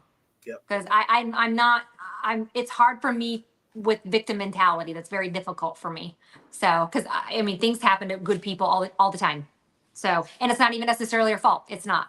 So things are going to happen because you chose to come here to Earth, and that's just how Earth rolls. This is School of Hard Knocks. Legit. So, and you know, when you pass the test and you don't have to come back anymore, you're going to wear Earth like a badge of honor on the other side. People are going to be like, whoa, you went there and you got to leave. Yeah. So, yeah. So that's where I'm like, but being here is very, very difficult. It's one of the hardest places in the whole entire galaxy. So, but you learn the best, you learn the quickest, you learn the fastest, you advance the quickest spiritually speaking. So I'm going to answer this question first, and I'm going to let you answer it correctly because I'm going to answer it the wrong way first, and I'm going to let you answer it correctly. Kelli, do you have a Book of Wars and Awakenings? Go out to her store and go look because you'll also find other stuff you're going to want to buy. Now, I'm just doing the selling point for you right there. Yeah. Go to the site and go look, because you'll come across a bunch of books and probably some other stuff you want as well. So, but you can say, yeah, probably. I think I do. I know I do. I got 2 different aura ones. Yeah. I have a beginner series one, which is great. So. There's a new one I've seen pop up. Hi, Darcy. In your opinion, do you feel there are certain astrological signs that are more awakened or becoming awakened more than other signs? No. Yeah, I don't either. Not really. But I will tell you more females than males. Absolutely. But the males are coming. The boys are coming. So, I'll tell you and I'm what. like, and I'm telling you, when they tap into their spiritual power, woo, Yeah. if you've never seen an enlightened man focused, tapped in, and doing what they're here to do purpose wise, that energy is palpable. So it's interesting. Yeah. So, but women, naturally, women will become more spiritual so they can guide their husband. It's spiritually speaking, we're supposed to help with the children and guide the husband, whereas the husband's job naturally is to protect and provide. So we stand behind them by guiding them and say, you know what, this doesn't feel right with this person. Maybe you should avoid this person and go over here. Yeah. So Yeah. it's more natural for a woman. So, but it's more, even more natural when women are pregnant. So pregnant women have huge auras, and they have really big ones to protect themselves and the baby. That's the point. But I did not like being pregnant because of that reason right there. It was eerie. Yeah. It was eerie. I just felt like everybody was constantly watching me, and I know they weren't, but it was the spirits that were behind them that were all watching me too. Yeah. So Yeah. I didn't, that was the only part of my pregnancy I did not like. It was very eerie, and I had the tendency just to stay home. It was easier. Yeah. Yeah. And when I grow up and be a real boy, I'll figure out what I'm actually supposed to be doing with all this ability. So I haven't figured that out yet. You'll get there. I know that what I'm doing right here on the show is good for now, but I know that something larger is going to happen in the future. I just have to identify what it's going to be still. What's your numerology number, by the way? Are you a 3? Are you like a natural communicator? No clue. Honestly, no clue. Couldn't tell you if I had to. I will tell you that I'm born on February 29th of 1972, so I'm a leap year baby. Okay, so it's February, and you said what? 29th. And what year? 1972. Oh, you want even more? Sure. 4:03 p.m. That's all I need. Okay. So I'm gonna do that. So you 2, 3. Oh, that's a 2. 1, 2, 3, 4, 5, 6, 7. You're a 7. This is great. I figured you were 3 or a 7. So a 7. First of all, they're the smartest people, very naturally intelligent. But 7s are the prove it to me. Okay, it might exist. Prove it. Yeah. So I love my 7s because when they come in for a reading, they're skeptical as hell. I'm like, I love skepticals. Yeah. That's my favorite. And what's funny is I love skeptic people who come to me. Yeah. Because they tell me, prove it. And I'm like, oh, I got this. I got this. Yeah, I can. Yeah. They're like, you could have Googled that. I'm like, really? Yeah. Your grandma used to call you Mr. Pickles. Is that something you could Google? And they're like, oh. I'm like, yeah, sit down, shut up, let's go. Yeah. Nikki's that's the fact that when people come to me, I'm not one of those people that go, oh, it started with the letter M. I'm like, her name is Mandy. And they're like, wait a second. You gave me a full name. And I'm like, absolutely. And she used to go by Amanda. And it wasn't until she got older that he came by Mandy. And they're like, how did you do that? I'm like, they're talking to me. Yeah, you're asking me. I'm just answering. Yeah, I'm just answering. Like, I don't know how I know. Just relaying the message. That's what I do. And back to the soda thing way back when. More squirrel moments. Hello, people. Drink Mexican pop. It has real sugar. Oh yeah. So there you go. And Mary says my grandmother was a healer. Now there's another conversation that's going on here. I'm kind of letting it happen on its own because it's a lot of aura talk, and it's people talking about mood readings versus auras and everything else. So please, if you're not able to see the comments, it's simply because some people are on Twitch, some people are on YouTube, some people are on Facebook. So if there's something that you're not seeing, you've asked a question and you're not seeing an answer, please post it further down and I will go back and grab that answer. But for the most part, it seems like everyone's seeing everyone else's answers, at least I'm hoping they are in the conversation.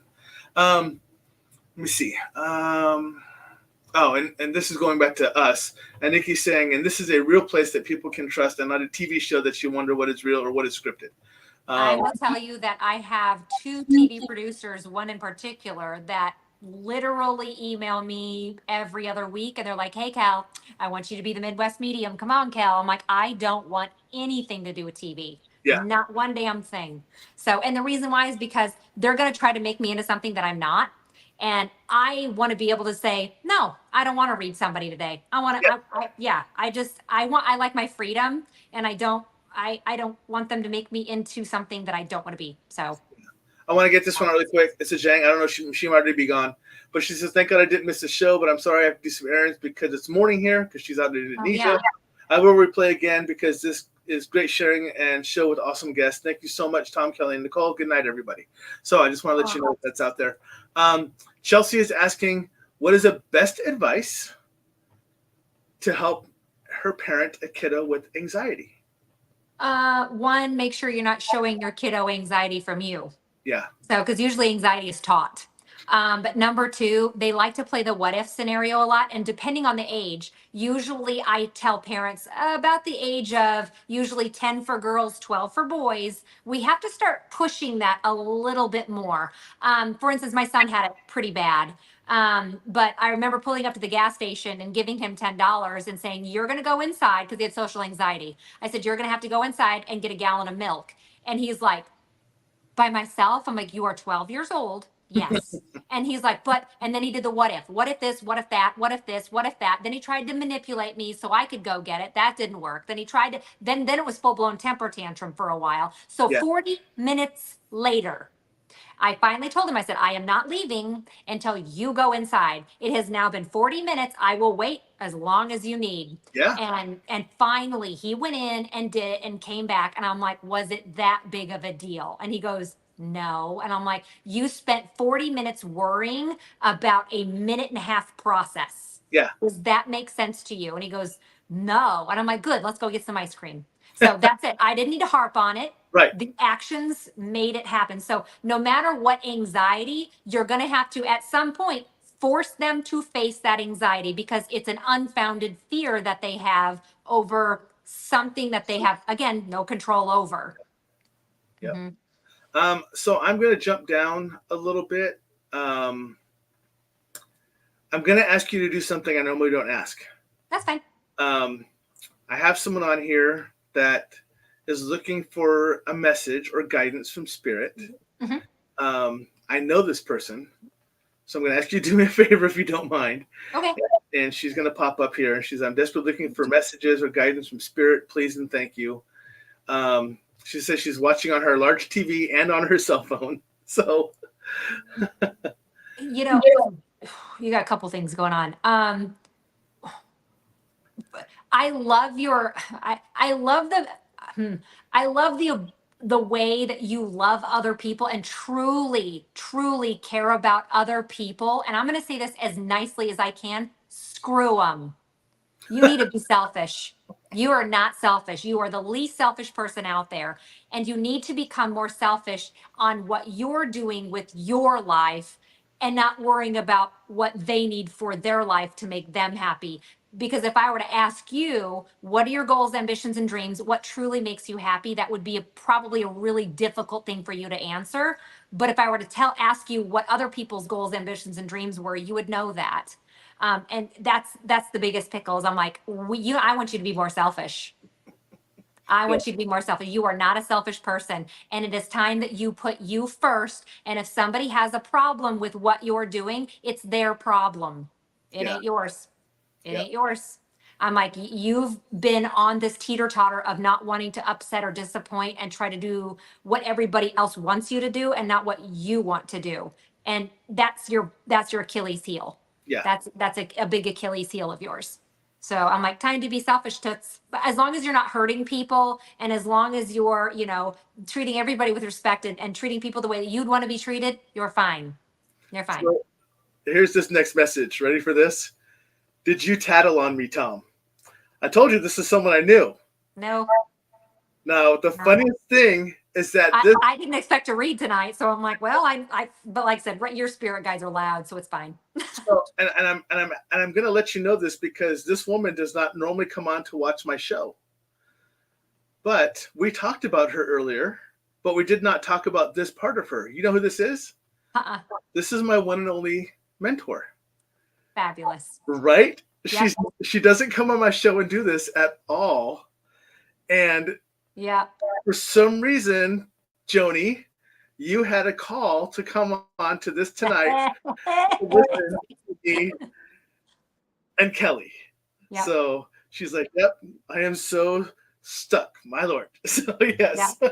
And that's why, and Yeah. you're getting ready. I know that you don't see that, but here's what I want you to do is go back in your past and pick up the good stuff and reconfigure it, because you're going to be able to move forward with this reconfiguration and go, I know what to do. I know what to do. It's not time. It's not going to hit you yet. Give it about 3 weeks or so. It'll hit you. You're just not quite there yet. But like I said, in the meantime, let's start looking at more short-term goals. Look forward. What do we want to do? And like I said, not worry about what other people have to say about it. It's like I said, it's their issue. Yes, this woman. But So she'll now- help everybody until she's like got no energy. So now I'm going to tattle on you, Miss Joni. You nailed it to a T. This woman has no idea how to put herself first. She does not have that ability without being forced. And when she gets forced, she gets sick. That's what happened to me. I get the same thing. I would help everybody. And then my guys are like, slow down. And they slow down. And I didn't. And then I would get laryngitis every time, because they knew that if I broke my arm, I would still do readings. Yeah. So, yeah. But that's her, because because I follow her on Facebook as well. But everything that she posts is, hey, I went out and I was supporting this, and I was a part of this, and I was doing this, and I'm helping people do this, and I'm doing this, and family members are going through this, so I got to go support my family members. But never at any point do I see her say, I'm doing this. And letting us support you. Correct. Like that's where an empath glitches out, because they're like, oh, I don't need any help. I'm like, you didn't ask. We're here to help and support. So Yeah. So there you go, Joni. Much love. Yep. So there's a reason you showed up tonight. But that's funny that she rolled in, because I mentioned her once, and I didn't even mention her name. No, you said your mentor. Yeah. That if I have one mentor, and she told me there's a point where I can help you to this point, but after that, you're kind of on your own. And that was it. And I still have her come on here. She's been on the show a couple of times, like you have. She says she's crying. So, but yeah, but that's the same problem. That, you know, who else has that same problem? Is my wife. Nikki does. I finally slapped her around and told her she needed to slow down. Yeah. So apparently dislocating her shoulder and having her have knee surgery last year wasn't enough. So now they had to go a step further. Nikki. Yeah, and Jen said the last 2 times I've been super sick, breathing issues, and high fevers was the day of a party I had been planning for family members I have tough relationships with, right? So yeah, so a lot of the people. And you know, I love my empaths that do that. The biggest thing is that if you're going to do that for your family, do it with no expectations. Because the minute you expect a little thank you or a little gratitude or just even a little something, you won't get it. Yep. And then that disappointment is where you get sick. It's that letdown. It's that, that's what allows the sickness to come in. And so, like I said, I ask yourself, are you truly helping them, or are they being lazy? So can I add something to that? Because this is another part of that I saw. Is when you get that letdown, this is when you turn sick. And you just glitched out on me, so I'll stand by. Yep, there she goes. Oh, now you're back. Now you're back. I took a drink of water. But it's also the other, when you had that letdown after you've helped somebody, but then you go back to the next person and go to help them, and it becomes a cycle. And that sickness does not ever heal itself, because you do not step back out of that. Yeah. You do not go me for a second and let yourself heal before you help the next person. It is like the best way to say it to me is like a parasite. It's just a different attachment of a parasite that continues to happen in that cycle. Yeah, and I will tell you that that is my number two complaint from dead people. My number two complaint from dead people is I wish I would have lived life for me instead of wasting it on ungrateful, mean people. Yeah. And I'm like, don't get me wrong. Yes, we're here to help people. Yes, I understand that we are all spiritually connected. Totally get that. Yep. But it doesn't mean that, I'm only given, like it's a 10 milligrams of something a day. I'm not going to waste my 5 milligrams on somebody who's going to be ungrateful, who's going to be greedy, mean, rude, whatever it is. Like I only have 10 milligrams in the day. Right. So that's where I'm like, yes, I am going to put myself first Right. because it doesn't take any milligrams out. You know what I mean? So, but I don't do it because I'm being selfish, like me, I. I'm doing this because I'm getting ahead of you. It's not, Yeah. it's not like that. I'm doing that because in order for me to find true balance, Yeah. I have to really look at this and go, is this, worth my energy? Is it really worth my energy? Some people, absolutely, it's worth it. And there's other days that it's probably not worth my energy, but I'm going to do it anyway.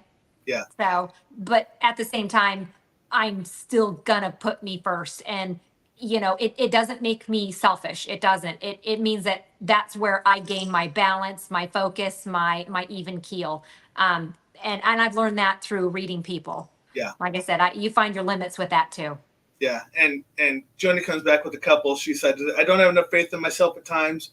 I carry a lot of doubt, which you absolutely should not, because you're an absolutely fantastic person. Currently, currently in health issues, and I feel so tired from it all. It's a sign to do some serious me time. And then she follows it up with, I've been waiting for some messages from Spirit for me. Time to be selfish. Absolutely. Mm-hmm. And look, all you had to do was come visit me on my show. What do you know? Yeah. And I will tell you, I still struggle with imposter syndrome. I still struggle with doubt. I think that's being human. Yeah. That's being real. So Yeah. don't think for a second that I sit there. I mean, I just had this happen yesterday, as a matter of fact. So because with what I'm going to be announcing, I want to make sure my shit's still good. And so I'm like, hey, Tracy, can I read you? And she was like, you want to read me? I'm like, yeah, because I don't know you that well, but I just want to make sure I got my stuff, She's like, oh yeah. And so within 5 minutes, she was crying. So I knew it was fine. Yeah. Yeah, but I still doubt, and that's why I do that. And I think I would be lying if I said that I don't have. It's not the self-worthiness issue; it's a doubt. I'm like, am I really talking to dead people? Am I really a medium, or am I just telling them, well, this is probably going to happen, and then when it happens, it's because I put that in their head, or is it because of really because I predicted it? So it is absolutely normal to question your abilities or your confidence in this. This is something that's very difficult to have self-confidence in.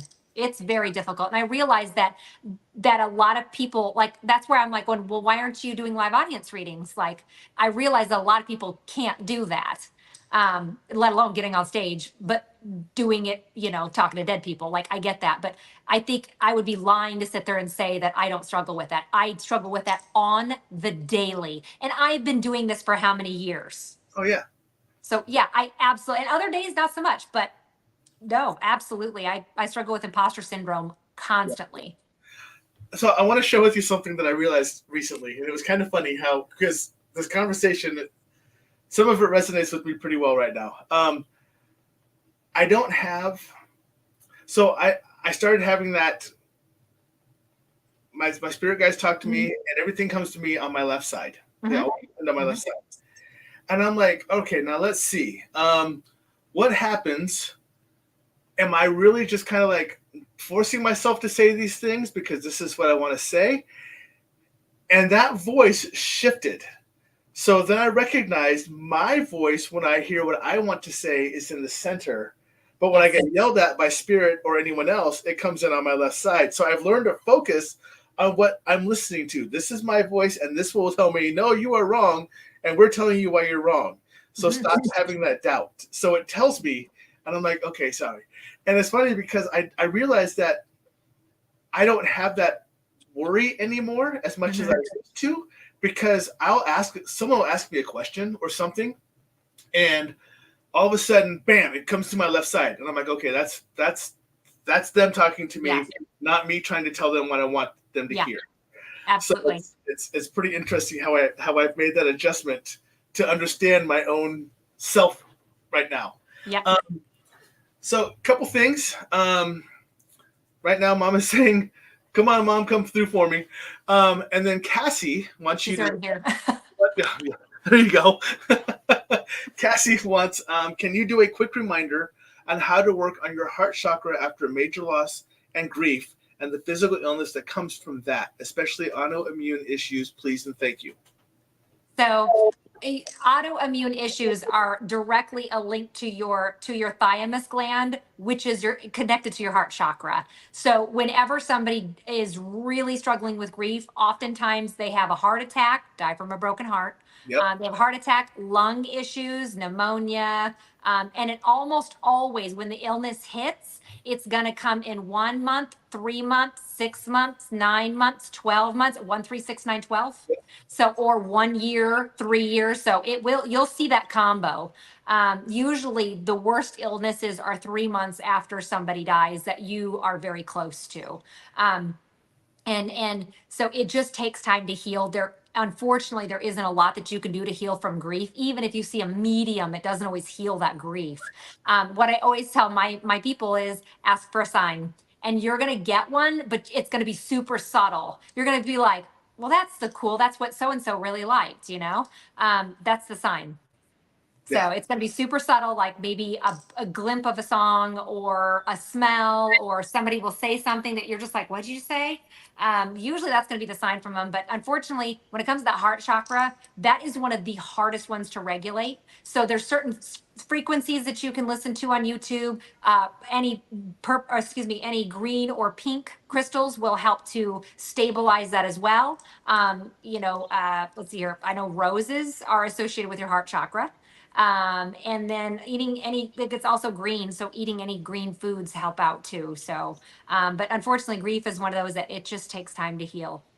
And sometimes you never really heal from it. You just learn how to move on with life with that part of you gone. Yeah. That's hard. Yeah. So I'm sorry, but, as you were doing that, I think damn it. You were getting yelled at. Yeah. Damn it, Joni, I was by Joni's mom. Mm-hmm. And Joni, God, she's like, I said no. Yeah, I know. So she came over to me, and Joni, God damn you, she comes to, and your mom. Your mom is not. She's very tough. She's tough, and she's like, how much more of a sign I had to write it down. She's like, how much more of a sign do you need? Listen to what's being said. Stop being stubborn and just do it. Like she's telling you, look, you want me to come through. I'm coming through. You are asking the questions. They are telling you what you want to, what you're supposed to hear. Stop beating around the bush. Take care of yourself. Don't make me come down there. Kind of like that kind of your mom attitude. Yeah. That's literally what I'm picking up from your mom right now. Yeah. She's pretty black and white. Mm-hmm. She is, yes. Yeah. And Rosie says, I believe eating fruits and vegetables are good for the heart chakra. They are. They absolutely are. And Joni just said, oh my God, yes, Tom. So there you go. So. And then why do I keep seeing why do I keep seeing like a daisy? What the hell's with that? What's with it? Or is that you, Tom? What's with the like daisy looking flower? Where is that coming from? I was picking up like a white lilac. I was picking up like a white lilac. It looks like a white, I don't know. Yeah, white flower or daisy or something. Yeah, like a white lilac. What I was picking up was like a white lilac. Yeah, it's something white, pinkish, whitish. And she says, my song came on 2 times today as I walked in the kitchen, just needed validation. And then she said, oh my God, my tattoo. So yeah, what is your tattoo? Yeah, is it a daisy or? Yeah, it's a white something. So and then just like said, about the she showed me white daisy and she's like handing it to me going, like, really? Like, what kind of sign do you need? Really? Song wasn't enough. You ran into Kelli. Tom's talking, blah, blah, blah. Girl, don't make me come down there and slap you. Yes. You will help so many more people when you learn to love yourself first. It's my lesson too, promise. It will be difficult at first, but you'll see the ripple effect on people around you because of you loving yourself. Mm-hmm. She said, my tattoo, new in white and a pink and purple tat of dragonfly daisy flower. There it is. So there it is. Okay. Yep. Because your Yep. mom is just like, she's showing me these flowers and she's like looking at, like, I saw the pink one and I saw the white one. She's holding him going like, really? Yeah. I saw the white and I saw. Some mothers are like, oh my gosh, I would have never told you to get a tattoo, but that looks great. Your mom is like, really? Yeah. Yeah. That's my mom would have done it too. Yeah. Yeah. It's funny. I missed the daisy, but I just saw the white and I just saw the white. flower. And I was like, it's a white flower. So I kept seeing this white daisy and a pink daisy. I'm like, what the hell is that? I'm thinking, that's not, I know it's not me. So I thought it might have been with you, Tom. So I'm like, oh, it's with her. Nope, no. Either way, mom's just commenting on it. That's all. It's my brothers, sisters, and mom's tats. So there you go. So, Joni, unless you want me to find a way to write it up in neon for you, I don't know what else to do for you. So, this has been fantastic, but you have a lot going on in your house and a lot going on right now. So I think I'm going to call it for the night. Cool. We've been talking for about an hour, 45 minutes. Don't worry, people. Kelli is more than welcome to come back on again. But remember, I do break about every 6 to 8 months to give her time to catch up on her real life, and more story times between us. Yeah. So I get to see her as much as I want when I go to her store, when I contact her, stuff like that. So you're more than welcome, Joni. Absolutely. Much love, lady. Everyone's coming in saying thank you. So I really do want to thank you for coming on. I know that everybody loves you. There's no better way to say that. It literally is like your audience loves you. My audience goes, can I count on anytime soon? It really enlightens me how much, because it's the same thing. Like when you're coming on my show, everyone is like, everyone's like, oh, Kelly's going to be on your show. Hi, Tom. And then like in public, I go out and everyone's like, hey, where's Nikki? Hi, Tom. Yeah. Son of a bitch. Really? Now you know how my poor husband feels. He's like, does everybody put you on a pedestal? And I'm like, no, clearly you don't. But no, like he's just like this. He's like, people don't even know that I exist. So I'm like, you exist. So it was nice to have him come on. I think people are now associating him with me. So yeah, and I honestly had the curiosity because I saw him, and as soon as he walked in, I'm like, this guy's about to lie to my face. Because I'm like, you have such a strong sixth sense. Yeah. I knew it. As soon as he walked in, when I see you, I know. Yep. And he walked in and I'm like, you're about to lie to my face. And sure enough, I mean, in a way he didn't, because he said, I think I do, but I just kind of keep it tamped down. But I knew he was about to lie to me. So yeah, he has it. But you know what? I think where he's trying to figure out where it's at is, like I said, he has always been immersed in numbers. So that when I mentioned yesterday about numerology, he was like, So I don't want to, I can't read him. So yeah, he'll figure it out. Yeah. Yep. Okay. Well, go enjoy your family, your pets. Will do. Stuff. Normally I'll talk to you backstage, but I won't tonight because I just got done seeing you, and I'll just reach out to you whenever I need to. But I will be reaching out to you to get signed up for the August course. So I'll send you an email reminding of that. Yep. But other than that, thank you again for coming on. Everybody, information is scrolling on the bottom. It's been going all. This is the only person I've ever actually had scroll the entire time on my show with her stuff. Just so you know, you are literally the first person I have done that to where your stuff is on my show the entire time. But thank you for coming on. I appreciate the very short notice read to Joni. Oh, all good. No worries. Glad I can help. And all the information that you shared with everybody. And thank you again for just being fantastic. You betcha. And I will talk to you soon. All right? Sounds good. All right. Thanks, everybody. Thanks, Kelly. Much love. See ya. All right, everyone. That is my show. Now, if you actually want to reach out to me and find out who I am, all my information is below. Facebook.com, Stuff I Never Learned. Twitch.tv, Stuff I Never Learned. YouTube @ Stuff I Never Learned. Gmail, Stuff I Never Learned @gmail.com. you are more than welcome to reach out and contact me and ask questions as well. I'll be more than happy to answer anything I can. If not, it just turns out that I know a lot of people that could answer questions or can help. And thank you, Rosie, for that, for saying, who are you? This is the audience I've come to know and love, my family. Thank you. And they really are my family. For those new people that are watching, just know that my audience I relate as my family because I love you all to death. Without you, there is no show. Absolutely not. And I love the fact that you pick on me, you make fun of me, but we all act like family here. We respect each other, and there's much love. But yes, thank you for that. I appreciate it. If you want to find me, there's my information. I am on every other Monday. I've been doing a lot of every Mondays simply because I'm back from traveling. And there seems to be more people who want to come visit and say hi to everybody. So feel free to come visit us Monday night, 7 p.m. Central. Other than that, have a fantastic week. Stay safe. Much love. And I will talk